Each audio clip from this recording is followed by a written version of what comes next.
माझ्या हातात हे फळ कशाचं आहे माहिती आहे का? बरोबर ओळखलं. हे वडाचं फळ.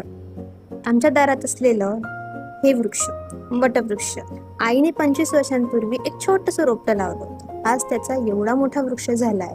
25 वर्षांपासून उभा आहे. ऊन असो, वारा असो, पण अढळ आहे. झाडापासून या खाली येणाऱ्या वडाच्या पारंब्या म्हणून ओळखलं जातं. हे नैसर्गिक दातून म्हणून वापरतात किंवा व्रणरोपक म्हणून देखील कार्य करतात. चला आता तुम्हाला या वृक्षाचं फळ दाखवते. फळ तसं गोल आकाराचं असतं, लाल कलरचं असतं. माणसे फारसं खात नाही, पण पक्ष्यांचं हे आवडतं फळ आहे. विशेष करून कोकिळ पक्षी खाण्यासाठी भरपूर प्रमाणात गोळा होतात. आता फळ तोडल्याबरोबर तुम्ही बघत असाल की याच्यातून एक पांढऱ्या कलरचा पदार्थ बाहेर पडतोय. याला लॅटेक्स म्हणतात किंवा आयुर्वेदात त्याला क्षीर असं म्हणतात. त्यामुळे वटवृक्षाचा समावेश हा पंचक्षीरी वृक्षांमध्ये केला जातो. बाकीची इन्फॉर्मेशन कमेंट सेक्शन मध्ये मेन्शन केलेली आहे.